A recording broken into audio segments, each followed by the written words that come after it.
اب سب کو قبروں سے اٹھایا جائے گا. جنت البقیع والوں کی قسمتوں پر ہماری جانیں قربان. میرے آقا فرماتے سب سے پہلے میری، پھر ابو بکر و عمر کی قبریں شک ہوں گی، پھر میں جنت البقیع والوں کے پاس جاؤں گا تو وہ میرے ساتھ اٹھ کھڑے ہوں گے، اکٹھے ہوں گے. پھر میں اہل مکہ کا انتظار کروں گا حتیٰ کہ حرمین شریفین کے درمیان انہیں بھی اپنے ساتھ کر لوں گا. ارے یہ وہ سرزمین ہے جس میں جن خوش نصیبوں کو تدفین ملے گی، اللہ اللہ قیامت کے دن نبی پاک کا ساتھ نصیب ہوگا. جبھی تو کیا خوب بات اعلیٰ حضرت لکھتے ہیں، طیبہ میں مر کے ٹھنڈے چلے جاؤ آنکھیں بند. طیبہ میں مر کے ٹھنڈے چلے جاؤ آنکھیں بند. سیدھی سڑک یہ شہر شفاعت نگر کی ہے.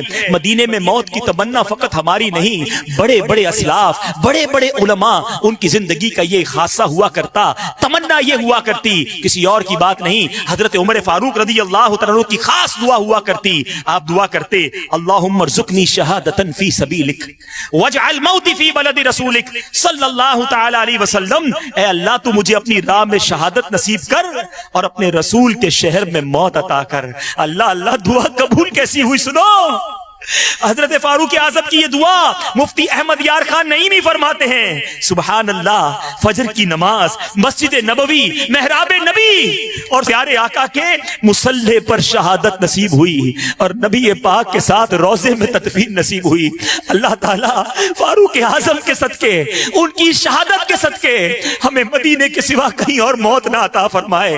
جنت البقیع ہم سب کا مقدر بن جائے. بس یہ اپنی دعاؤں میں حصہ مانگا کرو. میٹھے اسلامی بھائیوں، آئیے بیان کے آخر میں کچھ اللہ والوں کی بات کرتے ہیں. میں اور آپ بھی مدینے جانے کی تمنا رکھتے ہیں. ہم میں سے کئی ایسے ہوں گے جو مدینہ دیکھا ہے. ارے ہم گئے تو کیا گئے، دیکھو اللہ والے کیسے جاتے ہیں تو کس انداز سے جاتے ہیں. امام مالک رضی اللہ تعالیٰ عنہ کروڑوں مالکیوں کے پیشوا ہیں. آپ نے زندگی مدینے میں گزاری، مگر جتنا عرصہ مدینے میں رہے ساری زندگی چپل نہ پہنے.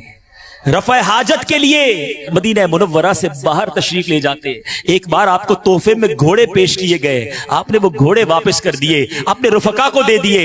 کہا کہ میرا جی نہیں چاہتا کہ اس زمین پر سواری کر کے اپنے گھوڑے کے ٹاپوں سے اس زمین کو روندوں جہاں میرے آقا مدینے والے مصطفیٰ جلوہ فرما ہیں. ارے وہ کیا انداز تھا، کیا طریقہ تھا. میٹھے میٹھے اسلامی بھائیوں، ہم سب کے امام، عاشقوں کے امام اعلیٰ حضرت امام احمد رضا خان علیہ رحمت الرحمان جب مدینہ منورہ گئے، سنو دوسرا سفر تھا، ارکان حج ادا کرنے کے بعد بیمار ہو گئے. مگر آپ فرماتے ہیں بیماری کے لمبا ہو جانے سے زیادہ مجھے نبی پاک کے دربار میں حاضری کی فکر تھی.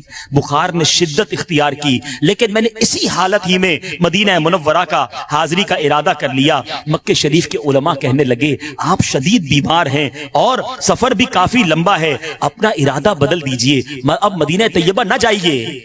عاشقوں کے امام نے تڑپ کر کیا جواب دیا؟ کہتے ہیں اگر سچ پوچھئے تو در حقیقت میرے یہاں آنے کا اصل مقصد یہی ہے، مدینہ منورہ کی زیارت ہے. دونوں بار اسی نیت سے گھر سے چلا تھا. معاذ اللہ اگر زیارت مدینہ نہ ہو تو حج کا کچھ مزہ نہیں آتا. انہوں نے پھر روکا، میری حالت یاد دلائی. میں نے ان کے سامنے یہ حدیث پاک پڑھی، من حج فلم یزرنی فقط جفانی، کہ جس نے حج کیا میری قبر کی زیارت نہ کی اس نے مجھ پر ظلم کیا. علماء کرام نے فرمایا آپ تو پہلے بھی زیارت کر چکے ہیں. اعلیٰ حضرت فرماتے میرے نزدیک حدیث کا یہ مطلب نہیں کہ جتنے حج کرنے ہیں کرو اور زندگی میں ایک بار حاضری دے دو. حج کے ساتھ مدینے کی حاضری لازمی ہے، سرکار کے قدموں کی حاضری لازمی ہے. آپ دعا فرمائیں میں سرکار کے قدموں تک پہنچ جاؤں، بس پہنچ جاؤں، ایک بار حاضری ہو جائے پھر میرا دم نکل جائے. مجھے اس کی کوئی تمنا نہیں. اعلیٰ حضرت کا عشق کیسا تھا، کیا خوب انداز میں سمجھاتے ہیں.